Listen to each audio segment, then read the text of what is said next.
Welcome to Papaya Global's Countrypedia page, where you can find information on payroll and employment benefits for over 140 countries. Let's jump into Singapore. In Singapore, the employer contribution is up to 17.25% and is comprised of between 7.5% to 17% for the Central Provident Fund. This percentage of the contribution varies based on the age of the employee. In addition to the Central Provident Fund, the employer contribution for the Skills Development Levy is 0.25%. The minimum threshold is $2 for employees earning less than 800 SGD, with a maximum contribution of 11.25 SGD for employees who earn more than 4,500 SGD. Employees contribute between 5% and 20% to the Central Provident Fund. The percentage also varies based on the age of the employee. A full work week is 44 hours. When it comes to overtime, a non-workman who earns up to 2,500 Singaporean dollars or a workman who earns up to 4,500 Singaporean dollars are entitled to overtime pay at the rate of 150% of the regular basic pay.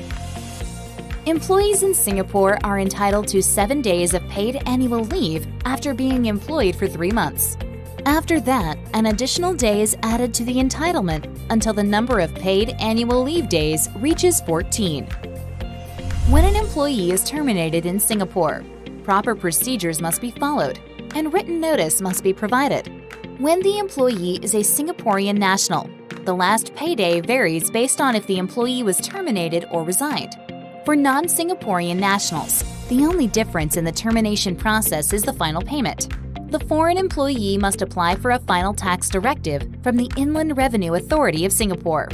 Only after the last tax directive is received and is paid can the employee receive their final payment. The notice period varies based on the length of employment. For up to 26 weeks of employment, the notice period is 1 day. For 26 weeks to 2 years of employment, the notice period is 1 week. For 2 to 5 years, the notice period is 2 weeks. And for more than 5 years of employment, the notice period is 4 weeks. In Singapore, the severance pay includes final salary.